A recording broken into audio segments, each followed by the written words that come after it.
O Fábio Pina, que é assessor econômico da Federação do Comércio de São Paulo, está participando com a gente desse painel aqui. Viu, Fábio? Queria te ouvir. Esse arcabouço fiscal, essa regra fiscal que está em debate aqui no nosso fórum, né? E está no noticiário dia sim, dia também, é melhor do que o teto de gastos, na sua avaliação? Bom, primeiro eu queria dar boa tarde ao senador que já saiu, Efraim, ao secretário Bernard e a meus colegas aí, o Ulisses, o Igor e o Rafael. Todos os nossos colegas aí foram bastante equilibrados, mas eu acho que a regra ela ainda deve muito ao exercício de longo prazo. Em primeiro lugar, que uma regra fiscal dura, ela não precisa ser duríssima, mas uma regra fiscal dura, no fundo, ela beneficia exatamente os pobres, porque ela controla gastos de um Estado, né, que tem aumentado seus gastos há mais de 30 anos, e isso se o Estado aumenta seus gastos, é porque o setor privado está reduzindo sua capacidade de investir. Ela aumenta gastos e não aumentou a capacidade de investir do Estado, esse é o histórico. Né? O país cresce mais ou menos 1% há 40 anos, é muito pouco isso. Em termos de renda per capita, o país está absolutamente estagnado.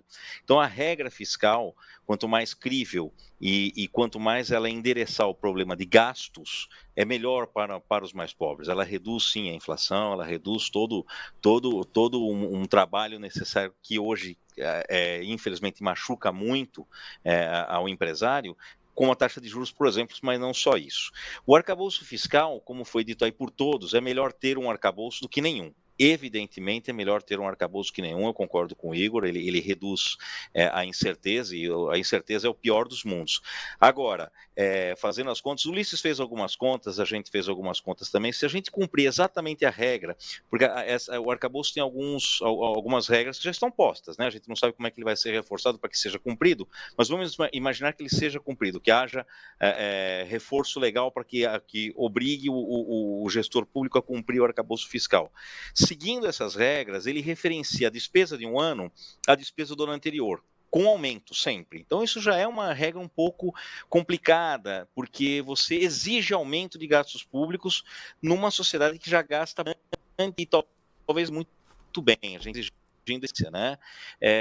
E a hora que eu ponho, por exemplo, esse ano, de acordo com os dados das contas, para o ano que vem eu estou impondo um aumento de 1,4% na despesa. Se eu tiver que cumprir e tem, né, que cumprir o superávit primário, que ele vai no piso dele, né? Tem eu acho que a ideia da regra é ter um canal para você fazer o superávit primário, ou seja, tem um teto e um mínimo de superávit que é razoável. Nenhum governo tem tanta precisão assim, né? Tanto em arrecadação quanto em gastos. Mas se a gente cumprir no piso do mínimo possível, o mínimo colocado na regra do superávit primário, isso exige um aumento de arrecadação de um ano para o outro que começa em 50, 60 bilhões no primeiro ano, chegando ao final de 2026 com quase 350 bilhões a mais de arrecadação em relação ao que se tem hoje, descontada a inflação.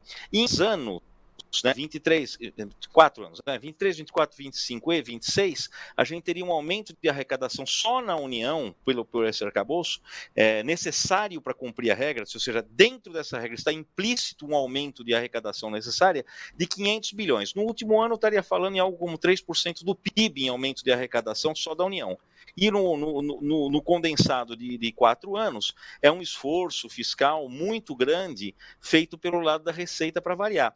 A gente não pode esquecer que desde a década de 90, quando o país tinha 22, 23% de carga tributária até agora, nós aumentamos a carga tributária para 36, 37, e o investimento não veio. Na realidade, isso quase tudo foi para gasto corrente. Então, é muito perigoso você ter regras fiscais que se referenciam ao aumento de despesa sempre.